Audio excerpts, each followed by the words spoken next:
Carolyn Warmus had already been branded the fatal attraction killer in the court of public opinion. These were the headlines every day, every day.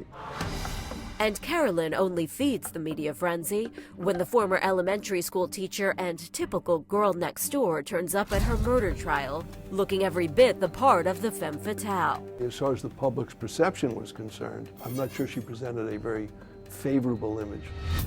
With this infamous photo plastered across every front page in New York City. The visual image of Carolyn getting out of the limousine with the hat on and the short skirt and the sunglasses may have presented an image of somebody having something to hide, being somewhat mysterious. Perpetuating the notion that Carolyn is a real-life version of the villainous Glenn Close character in the movie Fatal Attraction, one of the biggest box office hits in history. Were there any similarities? He was a married man. That was the similarity. So what did you think of that comparison, and how much do you think it prejudiced your case? Oh, I think it was huge prejudice. Huge prejudice. They tried the case in the media. But Carolyn continues to fuel that prejudice in the courtroom, where she sits silently, head down, back to the camera, as sensational testimony has everyone's head spinning. I was very friendly with Carolyn. For whatever reason, she pushed the right buttons, or I didn't think properly. And in a devastating blow to Carolyn's defense, a private detective named Vincent Parco testifies he sold Carolyn a .25 caliber Beretta with a custom-made silencer, just like the weapon police say she used to murder Betty Jean Solomon, the wife of her lover Paul. But now Carolyn is telling Crime Watch Daily Parco lied. Did Vincent Parco ever sell you a gun? No. She basically has testified that she never had any need for the gun. And the private eye would be caught lying to police. He didn't initially tell them that he sold Carolyn a gun. Did you tell them everything that you knew? No. Why not, Mr. Parco? I was afraid. Afraid of what at that time? Well, I realized that I had done something illegal and stupid by selling her a firearm. The defense claims Parco changed his story to save himself from being prosecuted. He got complete immunity. But then the prosecution drops an unexpected bombshell. Phone company records showing a call from Carolyn's home to a gun shop in New Jersey on the very day of the murder. Did you make that call to Ray's Sports Shop? No. I don't even know if that call was made. But the official bill from MCI showed that it came from your home at 3 o'clock. So if you didn't make that call, who did? And the defense presents a second billing document, mysteriously showing no record of that call at all. The bill that the prosecution got from the phone company showed that call from your home. Right. And then the second bill well, first of all, it wasn't bills. It was like computer records or something that they got. Right. Then they got a second statement, which also showed another discrepancy. So they introduced 2 computer copies or something that actually, contradicted themselves. And then there was the hard bill, the printed bill on paper. One of those bills was a fraud.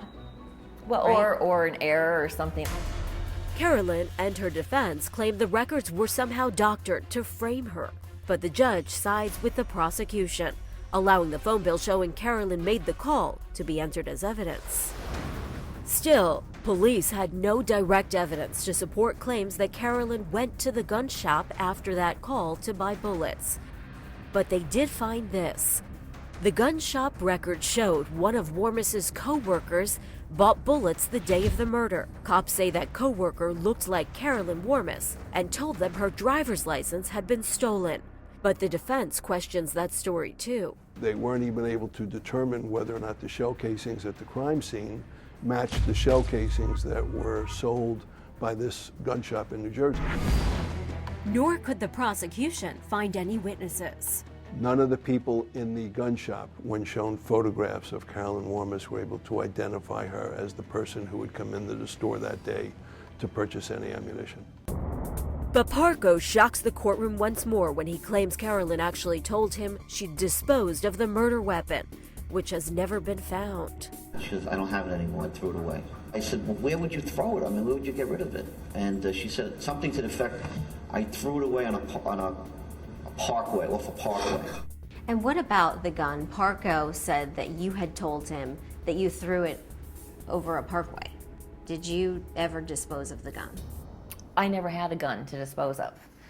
Then, the defense raises the possibility that the killer may have even been a man, pointing to a phone call made from the Solomon home at the time police say Betty Jean was being murdered. It was a female voice reporting that someone, he or she's trying to kill me. And the defense suggests that possible he could have been Parco. They could just as well be reasons for you to kill Betty Jean Solomon, right? Wrong. Why not? I don't even know the woman. I would never kill anybody. I never did and never will kill anybody, except in self-defense. But a truck driver named Antonio Gambino testifies that Parco tried to hire him to commit a murder just before Mrs. Solomon was found shot dead. I happened to be in the wrong place at the wrong time. This was the gentleman that came up to my truck. The defense also accuses lead detective Richard Constantino of failing to thoroughly investigate Parco as a possible suspect. You searched Parco's office, right? Yes. Where's the next logical place to search? His home, right? Yes. You didn't do that. No. But Constantino says Parco was one of several persons of interest, including Mrs. Solomon's own lover, who had verified alibis. Everybody was a suspect at the time, but they were eventually ruled out. Except for Paul Solomon, that is, who had remained the prime suspect for nearly a year before police charged Carolyn with his wife's murder. My wife and I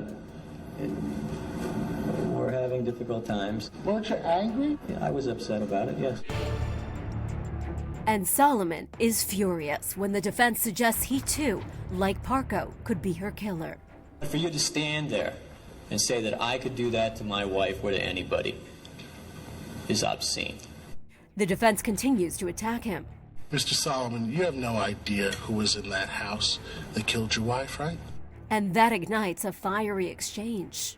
I'm not really concerned what you believe. I know what my family and friends and people that know me believe. And your family and your friends are the people over the years you've had occasion to look in the eye and lie to, right? Objection, Judge.